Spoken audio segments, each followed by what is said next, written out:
Thank you very much, Mr. Chairman, and thank you to all of our witnesses for appearing before the committee. I represent Northwest Oregon, and climate change is a very important issue for my constituents. I go out to the Oregon coast. That's the western boundary of my district. People there rely on a healthy ocean. You may have heard of our famous Pinot Noir wine from Yamhill County, Oregon. They need a particular climate for those grapes to grow well. We have entrepreneurs who are developing new clean energy technologies.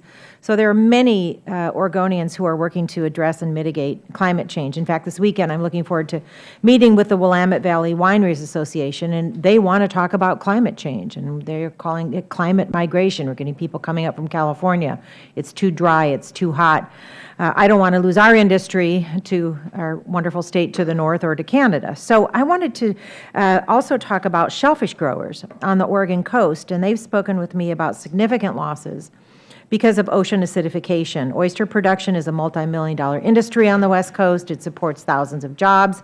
And ocean acidification is threatening that industry, but also not just in Oregon, Gulf of Mexico, New England, the Mid-Atlantic. And this issue doesn't just matter to coastal representatives. All of us have restaurants and grocery stores and people who eat shellfish in our districts around the country.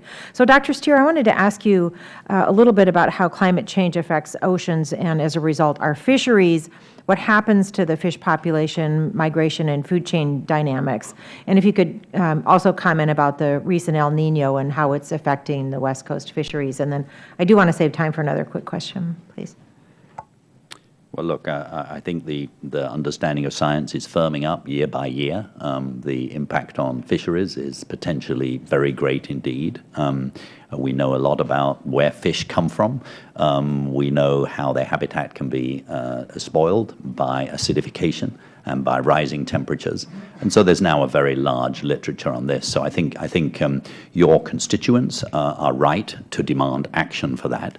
Over the last year, as you know, there was a very major piece of work called Risky Business that looked at the impact of climate change at the county level throughout the entire United States. It was sponsored by Hank Paulson and by Michael Bloomberg and by Tom Steyer, so you had the entire political spectrum that were there. And it was quite devastating, quite frankly. And so we need to look at these facts. Now, obviously, the science is not absolutely firm, and so it's very legitimate. There'll be some scientists on different sides, but you've got to look at the bulk of where the scientific opinion is, and it's crystal clear. Thank you. And Dr. Steer, I know you were in Paris. Welcome back to the committee. I know there's been some discussion already this morning about U.S. leadership, but I wanted to really follow up and have you expand on that. The United States has a long history of leading on global issues that have ramifications beyond our own borders, whether it be human rights, world health, technology innovation. We ought to be applauding the administration for being ready to lead the international response to climate change. And we have, in a relatively short period of time, seen developing countries step up and make commitments to reduce their greenhouse gas emissions. So I wanted you to comment on the perception in Paris about the role of U.S. leadership, but also would you please address this lack of, some people are saying the lack of a binding mitigation commitment in the agreement as a negative, and there's this naming and shaming concept. Could you comment on that, and can meaningful carbon reductions be achieved without legally binding mitigation commitments? How can we effectively enforce that?